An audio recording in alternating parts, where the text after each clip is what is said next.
Hello, my name is Ridley. Welcome to the video.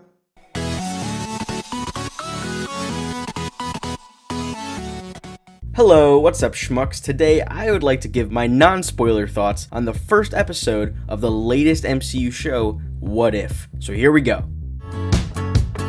So episode 1 of What If tackles the question, what if Captain Carter were the first Avenger? And overall, it's pretty decent. This is a pretty good start to this new show that may or may not be an anthology, but we'll discuss that later on. So I'm going to start with what I liked about this episode. First up, the animation is absolutely stunning. It kind of reminds me of that Spider-Verse and Mitchell's vs. the Machines type of animation. The animation that gorgeously blends 2D and 3D, and I think it looks incredible here. I also really liked Haley Atwell. She's really good in this, and I would love to see her play this character in live action, whether she team up with Doctor Strange in the Multiverse of Madness, or straight up just be Captain Britain in the mainline MCU continuity. She might as well, she's already wielded the Sword of Might, and besides, who actually cares about Brian Braddock? You know what, I take that back. I bet Parimo and Filmfella love that guy. Just a couple of British bitches. A lot of the cast of Captain America, the first Captain America, returned for this, but one notable absence was Christopher Evans, who was replaced in this by the best Spider-Man,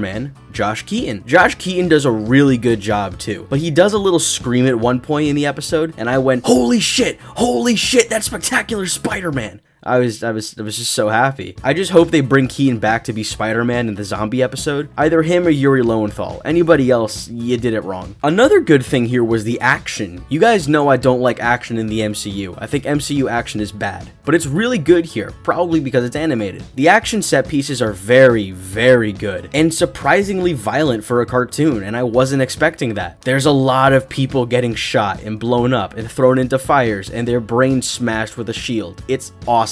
But moving on from that, I did have some issues with this episode. My biggest complaint is that this whole thing feels really rushed. Like, it just moves way too fast. I didn't want an entire recreation of Captain America, the first Captain America, but this episode could have been longer. Maybe it could have pushed the 45-minute mark. Who knows, maybe an hour. Invincible did it. Everybody loved that. This whole thing just moves too quick, and there's no room to breathe. Some of the dialogue even feels really squished together, and it doesn't feel right. Because of this pace the episode works at, it's hard to feel the weight of certain plot points because barely any time is spent with these characters or this world, and thus I didn't really care that certain things were happening. And the tone of this episode is completely all over the place. There are some really lighthearted and childish moments, which makes sense. This is an MCU cartoon. The MCU tends to be geared more towards families, but then there's like some adult-ish language, you know, some hells, some damns, you know, nothing too bad. But then there's also some really intense action set pieces. Like I was saying, a lot of people are getting shot, people are getting beaten to death, shit like that. It's like, pick a lane. Are you going for super kid friendly, or do you want this to be for everybody? I hate to bring it up, but Spectacular Spider-Man balanced this incredibly well. It was able to balance intense and brutal action set pieces with jokes which were funny to all audience members. Spectacular Spider-Man is still the best superhero show, and it always will be. Fuck you, Invincible. There's a moment where Captain Carter fights some Hydra goons and brutally murders all of them, but she's like cracking jokes the whole time. It was just a really jarring moment, especially for a character who was pretty straight-laced in the actual movie. And I know this is an alternate reality. It's a what if, but still, it's still Peggy Carter. But speaking of jokes, there are some really bad jokes in this, and they're all said by Sebastian Stan, who's back as Bucky Barnes.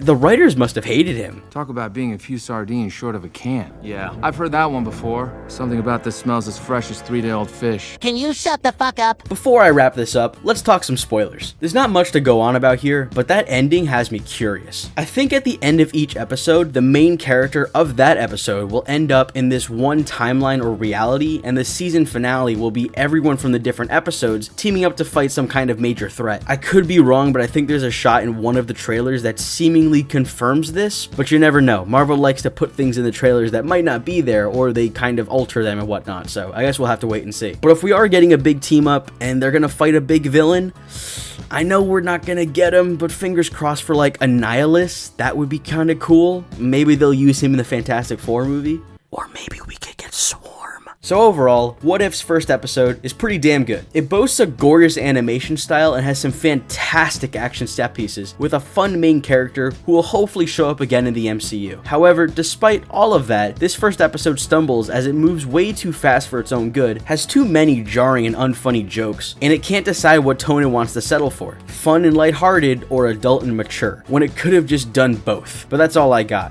Thank you for watching, and have a fantastic day. Also, Suicide Squad in-depth review coming next week probably, unless I don't do it, in which it'll come the week after. But it's coming. Fuck off. This concludes